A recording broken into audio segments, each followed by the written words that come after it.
Cocaine's a hell of a drug. Okay, so I'll just do a quick run through of the meta crafted weapons in Age of War. As of its official release, these are the best ranged weapons. We've got the Serpentman Javelin and the Serpentman Throwing Axe. Serpentman is being buffed massively compared to other epic items. Obviously, epic is the new definition for the best craftables now. And Kari Bow is still on top in terms of bows. If we come to the strength weapons, strength melee weapons, the best craftables are going to be the Lemurian. Obviously with the exception of weapons that aren't found in the Lemurian tree. So when it comes to one-handed sword, it's going to be Lemurian. When it comes to the spears, it's going to be Lemurian again. And when it comes to one-handed axe, it's going to be Lemurian. As for classes that don't have a Lemurian type, Great Axe is going to be Star Metal Steel. The hammer, it's not going to be Obsidian Hammer anymore. Obsidian Hammer's got nerfed. And in turn, Serpentman got buffed and is now on equal power level with the Star Metal Hammer. And then we've got the Mace, which is now the Serpentman Mace, not the Obsidian Mace.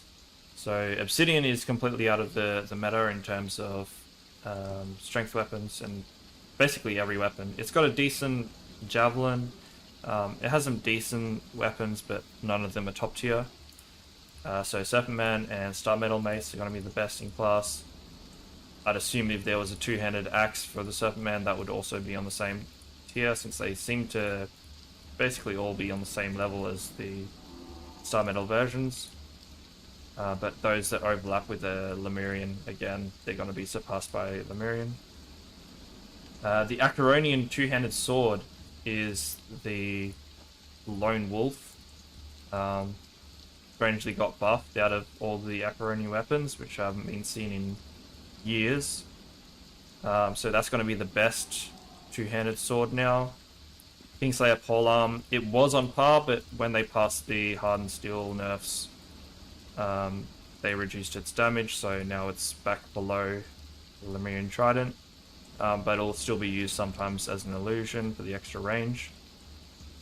Now, comparing the double ups here, we've got the Lemurian Sword and the Ancient Lemurian Sword.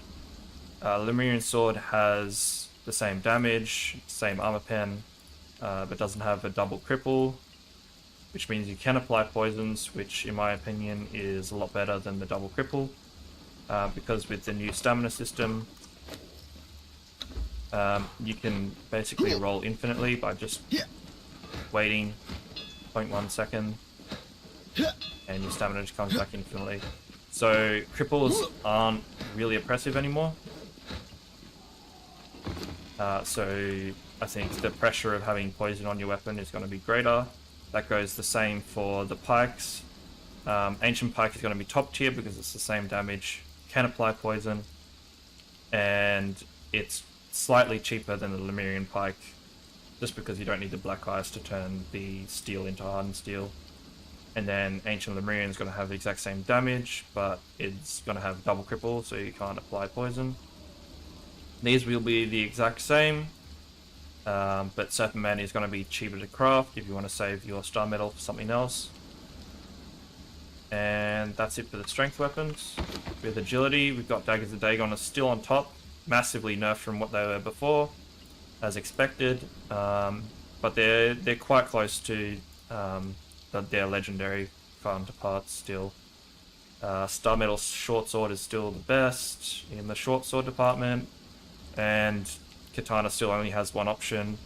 It is pretty shit now. I have to say, yeah, the damage is quite pathetic now. So that's unfortunate. With Exiled Lens, there's not really a viable katana because you can't effectively farm the legendary katanas either.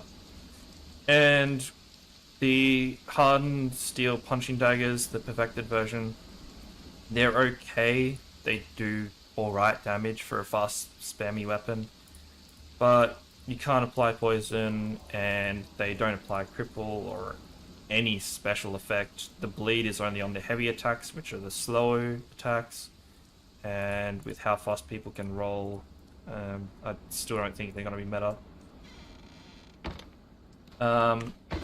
When it comes to the arrows or the bow, Hollowbone, Star Metal, Serpent Man. Again, Serpent Man are going to be super cheap arrows to craft.